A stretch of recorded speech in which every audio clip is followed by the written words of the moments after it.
Bismillahirrahmanirrahim. My name is Muhammad Farooq and my subject is physics. Today my topic is chapter number 2, vector and equilibrium. So we discuss the topic vector and equilibrium. So the first topic is physical quantities. So we discuss the physical quantities. Physical quantities, what is physical quantities? Physical quantities क्या होती हैं और आज हमने इसके बारे में किस तरह से डिस्कशन करनी है कि फ़िज़िकल क्वांटिटीज़ को हम किस तरह से डिफ़ाइन कर सकते हैं और इसको हम कैसे जो है ना ईजी करके जो है ना इसको रीड कर सकते हैं। What is physical quantity? Physical quantity क्या होती है? फ़िज़िकल क्वांटिटी को हम इस तरह से डिफ़ाइन कर सकते हैं कि all the measurable quantities is called physical quantities.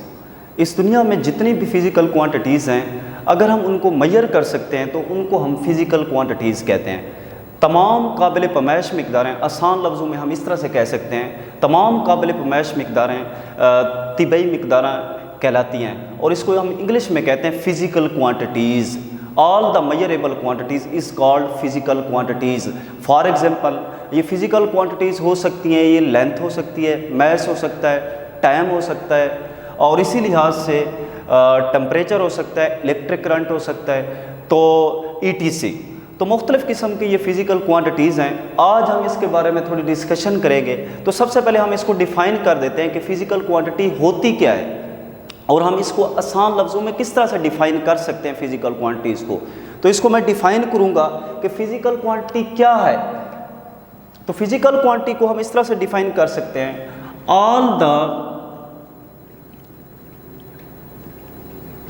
all the measurable quantities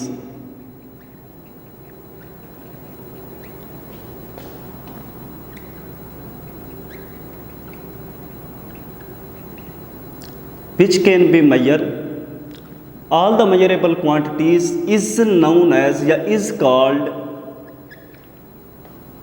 physical quantity।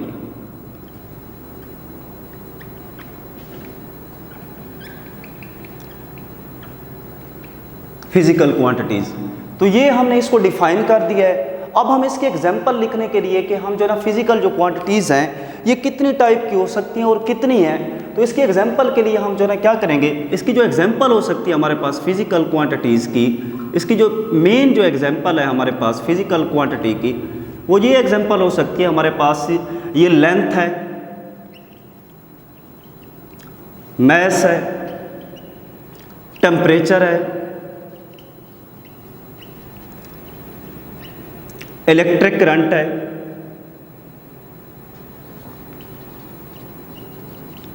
ETC। तो ये हमारे पास फिज़िकल क्वांटिटीज़ हैं, length, mass, temperature, electric current, light intensity and volume is the physical quantities ETC।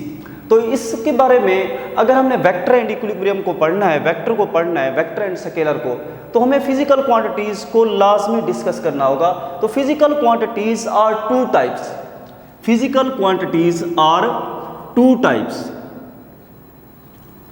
To types of physical quantities.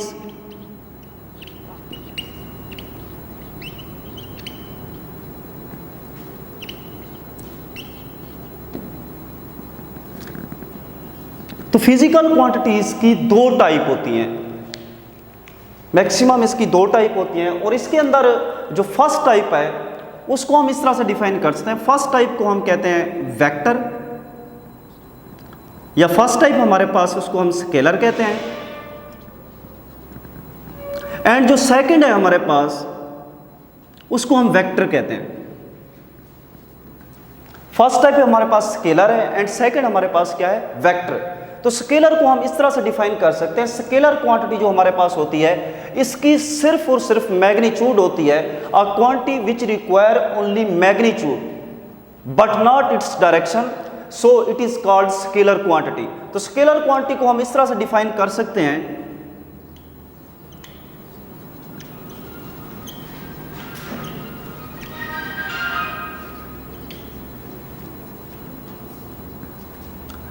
a quantity, a physical quantity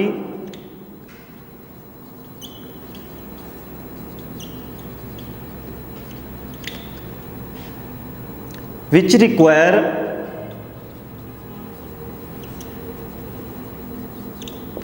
only magnitude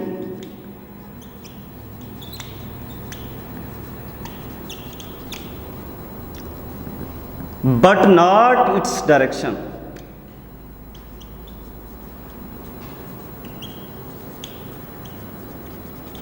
This is called physical quantity और इसको हम scalar quantity कहते हैं। अब physical quantity की ये type है scalar quantity, और इसकी एग्जांपल हमारे पास हो सकती है, इसकी जो बेस्ट एग्जांपल है हमारे पास स्केलर क्वांटिटी की,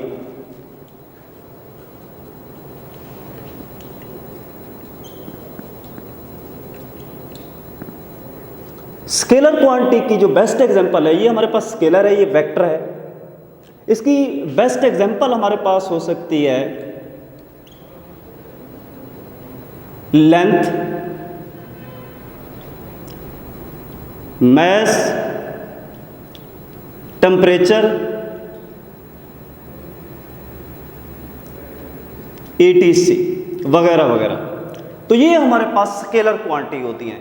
स्केलर क्वांटिटी में ये याद रखना है कि हमारे पास जो स्केलर क्वांटिटी होती है, स्केलर क्वांटिटी के अंदर सिर्फ और सिर्फ हमें जो है ना ओनली मैग्नीट्यूड रिक्वायर होती है, only and only magnitude require होती है, कि सिर्फ और सिर्फ यहां पे मैग्नीट्यूड की जरूरत होती है, but not its direction.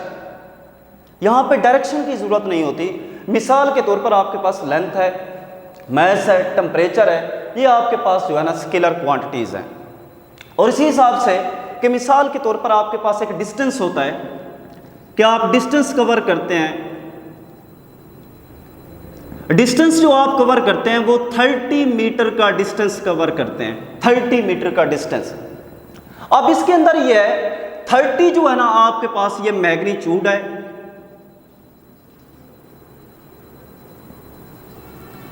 And metre जो है ना आपके पास ये यूनिट कहलाएगा।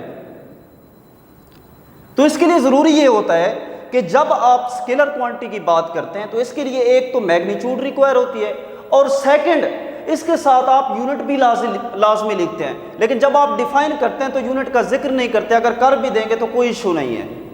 तो इस वजह से जो स्केलर क्वांटिटी होती है उसके लिए only and only magnitude require होती है, बट नॉट इट्स डायरेक्शन। और इसी हिसाब से हमारे पास सेकंड हमारे पास है वेक्टर क्वांटिटी, कि वेक्टर क्वांटिटी क्या चीज है।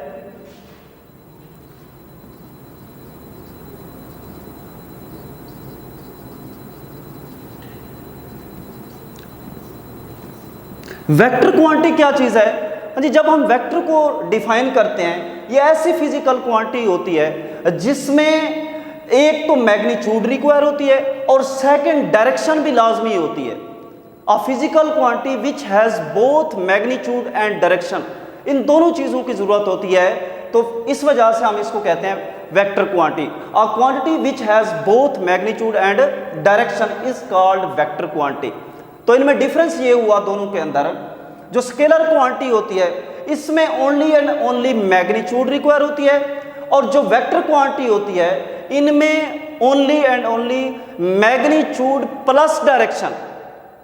यहां पे बोथ क्वांटिटीज रिक्वायर होती हैं और यहां पे सिर्फ मैग्नीट्यूड रिक्वायर होती है। तो मैं इसको डिफाइन कर लूंगा इस तरह से, a quantity, a physical quantity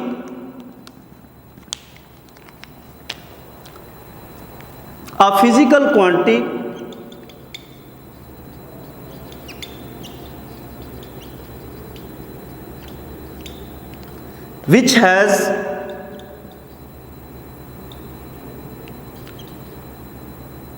which has require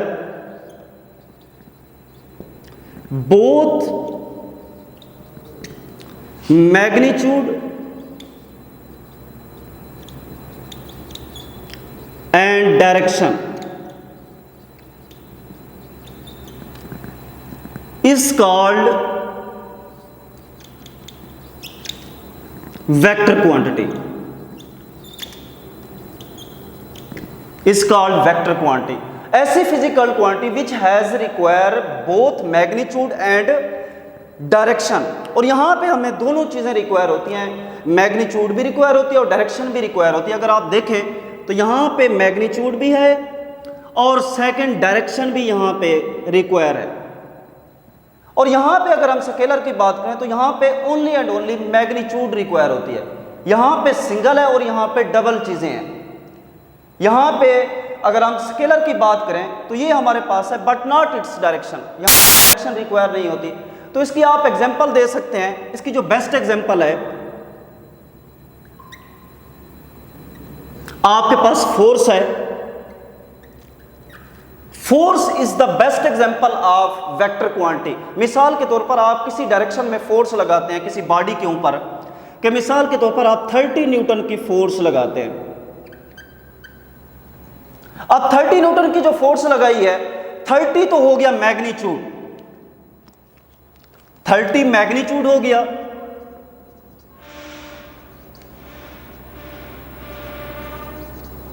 और इसके साथ जो n है न्यूटन, ये इसके साथ यूनिट हो गया। अब सवाल ये पैदा होता है कि यहां पे जो हमारे पास स्केलर क्वांटिटी थी, स्केलर क्वांटिटी के अंदर अगर हम देखें तो मैंने सिंपल यही एग्जांपल दी, 30 मीटर और यहां पे 30 न्यूटन लिखा है। अब अगर हम डेफिनेशन को देखें तो डेफिनेशन ये बता रही है कि यहाँ पे सिर्फ मैग्नीट्यूड और यूनिट रिक्वायर है, लेकिन यहाँ पे डेफिनेशन में अगर आप देखें मैग्नीट्यूड प्लस डायरेक्शन भी रिक्वायर है, लेकिन मैं एग्जांपल मैंने सेम लिखी हैं। अब मैं इसको थोड़ा डिफरेंस निकालूंगा। यहाँ पे 30 मैग्नीट्यूड थी और m इसका यूनिट था, और यहाँ पे 30 मैग्नीट्यूड है, n इसका यूनिट है। लेकिन याद रखना है कि जब भी आप जो है ना वेक्टर क्वांटिटी को डिफाइन करते हैं तो वेक्टर क्वांटिटी को डिफाइन करने के लिए आपको एक बात का पता होना चाहिए कि आपने क्या काम करना है, और इसके साथ डायरेक्शन भी लाजमी शो करनी है। डायरेक्शन कैसे शो करनी है कि मिसाल के तौर पर आप 50 न्यूटन की फोर्स आगे की जानिब लगा रहे हैं, तो आपको डायरेक्शन का पता होना चाहिए कि आप नॉर्थ की तरफ लगा रहे हैं, ईस्ट की तरफ लगा रहे हैं, या लेफ्ट लगा रहे हैं, राइट लगा रहे हैं, अपवर्ड लगा रहे हैं, डाउनवर्ड लगा रहे हैं। तो इस तरह से आपको डायरेक्शन का पता होना चाहिए। जहां पे डायरेक्शन का आपको पता होगा तो वो हमारे पास जो क्वांटिटी होगी उसको हम वेक्टर क्वांटिटी कहते हैं। अब यहाँ पे आपको लाजमी एग्जाम्पल के साथ आपको ये लिखना होगा कि मैं जो 30 न्यूटन की फोर्स यहाँ पे लगा रहा हूँ, वो 30 न्यूटन की जो फोर्स है वो मैं ईस्ट पे लगा रहा हूँ या नॉर्थ पे लगा रहा हूँ। तो ये डायरेक्शन लाजमी, ये नॉर्थ जो है ना किसको शो करेगा, डायरेक्शन को शो करेगा। तो ये हमारे पास डायरेक्शन आ गई। अब थोड़ा मैं इसके इंट्रोडक्शन पे थोड़ा जाऊँगा कि ये हमारे पास, अब ये हमारे पास इसकी दो टाइप हैं। एक को हम स्केलर क्वांटिटी कहते हैं और एक को हम वेक्टर कहते हैं। ये हमारे पास एक हमारे पास स्केलर है और एक हमारे पास क्या है, वेक्टर है। थोड़ा सा अगर हम इसके इंट्रोडक्शन पे जाएं, स्केलर और वेक्टर जो क्वांटिटीज होती हैं, तो सबसे पहले जब स्केलर और वेक्टर का कंसेप्ट दिया गया था तो हमारे पास एक साइंटिस्ट था विलियम जॉन। तो ये साइंटिस्ट था, उसने जो है ना इन क्वांटिटीज़ को मेजरेबल किया। तो ये हमारे पास जो क्वांटिटीज़ हैं, विलियम रोवान हैमिल्टन, ये साइंटिस्ट था। इसने जो है ना इसकी जो अगर हम डेट ऑफ बर्थ को देखें तो ये हमारे पास 1805 में ये बर्न हुआ, पैदा हुआ, और 1865 में इसकी डेथ हो गई। तो इस दौरानिए के दौरान इसने जो है ना स्केलर और वेक्टर क्वांटिटी का बड़ा अच्छा कंसेप्ट दिया। सबसे पहले जो कंसेप्ट दिया स्केलर एंड वेक्टर क्वांटिटी का, वो विलियम रोवान, एक साइंटिस्ट है विलियम रोवान हैमिल्टन। मैं इसके आगे लिख रहा हूं यहां पे, एक साइंटिस्ट जो है वो विलियम रोवान हैमिल्टन। इसने जो है ना इसकी जो डेट ऑफ बर्थ है 1805 से लेकर 1865, ये इसकी डेट ऑफ बर्थ है। इसने जो है ना ये कंसेप्ट दिया था कि वेक्टर एंड स्केलर क्वांटिटीज के बारे में, इसके बारे में कंसेप्ट दिया था। और ये जो विलियम रोवान साइंटिस्ट था, ये आयरिश का रहने वाला था। ये जो साइंटिस्ट है, ये साइंसदान जो था, आयरिश का रहने वाला था। और आयरिश से मुराद जो है ना यानी कि एयरलैंड के अंदर रहने वाला था, एयरलैंड के अंदर। इसने जो है ना भरपूर कुव्वत के साथ जो है ना स्केलर और वेक्टर क्वांटिटी के ऊपर वर्क किया।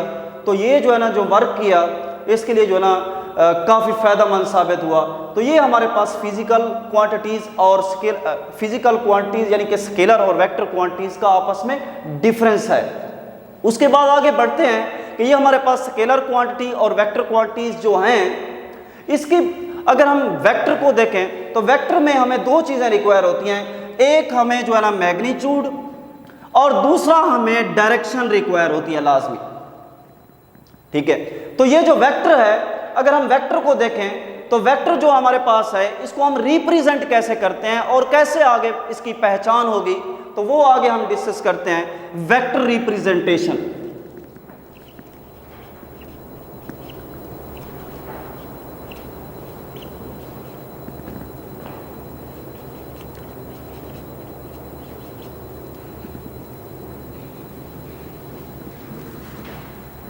वेक्टर रिप्रेजेंटेशन के वेक्टर को आप किस तरह से रिप्रेजेंट कर सकते हैं? हाँ जी, वेक्टर को हम इस तरह से रिप्रेजेंट कर सकते हैं। हाँ जी, इसकी भी दो टाइप है, to types of vector representation. First type is symbolic representation and second type is graphical representation. First type is symbolic representation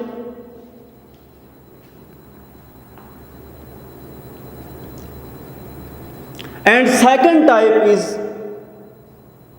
graphical representation।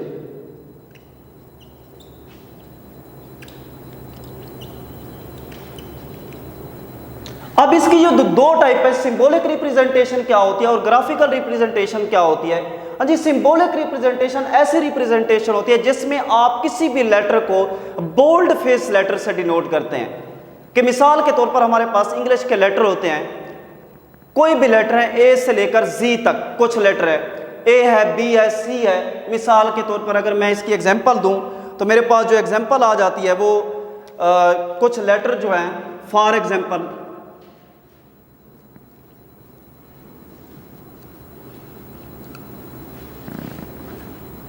अब मेरे पास जो एग्जांपल आ जाती है सिंबॉलिक रिप्रेजेंटेशन की, अब मिसाल के तौर पर मेरे पास लेटर है, ए है और इसी तरह से डी है और इसी तरह से ये बी है।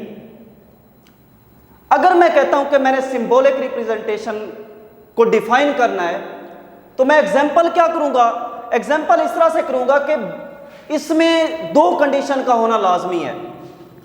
पहली कंडीशन ये होनी चाहिए कि लेटर जो होना चाहिए वो बोल्ड फेस होना चाहिए,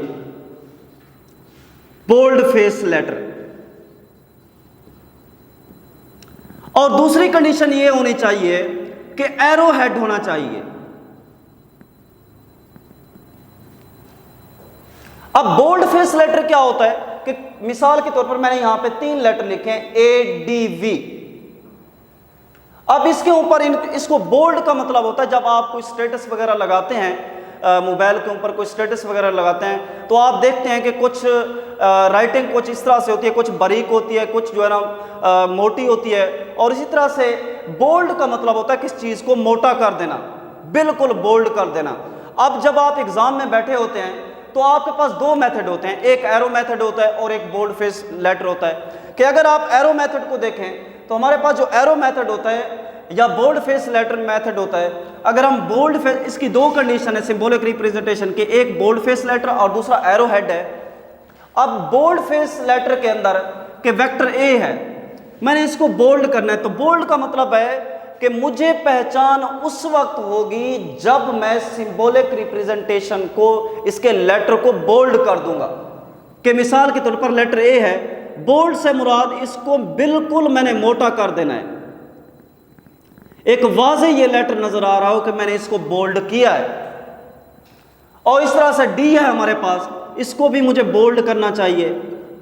और इस तरह से बी है तो ये मुझे बोल्ड करना चाहिए, या एरो हेड फिर मैंने लगा दिए इसके ऊपर।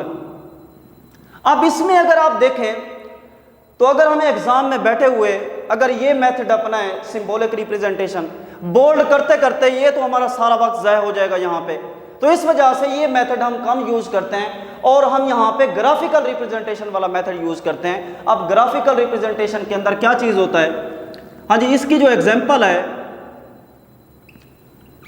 इसकी एग्जाम्पल के अंदर आपके पास क्या चीज़ आ जाती है, मिसाल के तौर पर मैंने ग्राफिकल रिप्रेजेंटेशन शो करनी है, तो ग्राफिकल रिप्रेजेंटेशन के अंदर एक तो आपने स्ट्रेट लाइन लगानी है। इसकी कंडीशन जो है मैं लिख देता हूं। पहली जो इसकी कंडीशन है, इसकी जो कंडीशन होगी, पहली कंडीशन यह है कि स्ट्रेट लाइन होनी चाहिए, और सेकंड बात यह है यहां पे एरो हेड होना चाहिए। अब यहां पे अगर मैं इसकी एग्जांपल दूं तो मेरे पास जो एग्जांपल बनती है वो ये है कि एक तो मुझे यहां पे पहले मैंने कहा स्ट्रेट लाइन, बिल्कुल सीधी लाइन लगानी चाहिए, ये मैंने एक लाइन लगा दी है।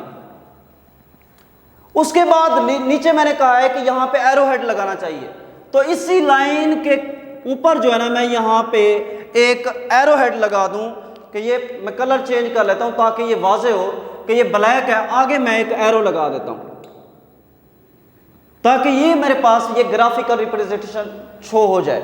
अब ग्राफिकल रिप्रेजेंटेशन की ये दो कंडीशंस हैं। पहली कंडीशन ये है कि स्ट्रेट लाइन होनी चाहिए, और दूसरी कंडीशन ये है कि एरो हेड होना चाहिए। एक तो स्ट्रेट लाइन मैंने लगा दी है और दूसरा एरो हेड लगा दिया है। मिसाल के तौर पर ये कोई वेक्टर है, मिसाल के तौर पर वेक्टर ए है, तो इसको हम जो है ना इस तरह से ज़ाहिर कर सकते हैं। तो ग्राफिकल रिप्रेजेंटेशन में जब आप कोई एग्जाम में होते हैं, कोई लिख रहे होते हैं लेटर ए के ऊपर लेटर आपने ए लगा दिया, और इसी तरह से वेक्टर बी है, बी के ऊपर आपने एरो लगा दिया, और सी है इसके ऊपर एरो लगा दिया। तो यहाँ पे अगर आप देखें तो ये एरो लगाने से हमारा टाइम ज़ाया नहीं होता, और अगर हम बोल्ड करते रहें तो टाइम ज़ाया हो जाएगा सारा का सारा। तो इनमें ये डिफरेंस है कि इस वजह से हम सिंबॉलिक रिप्रेजेंटेशन वाला मेथड कम यूज़ करते हैं, और ग्राफिकल रिप्रेजेंटेशन वाला मेथड मोस्टली अक्सर हम यहाँ पे यूज़ करते हैं कि वेक्टर को हम किस तरह से रिप्रेजेंट करते हैं। तो ये हमारा ये चैप्टर नंबर 2 हमने स्टार्ट किया था, वेक्टर एंड इक्विलिब्रियम। तो ये आज पहला दिन था, तो यहाँ पे हम लेक्चर को वाइंड अप कर रहे हैं। तो ये हमारे पास वेक्टर एंड रिप्रेजेंटेशन तक मैंने इसको एक्सप्लेन किया है। अल्लाह हाफिज़।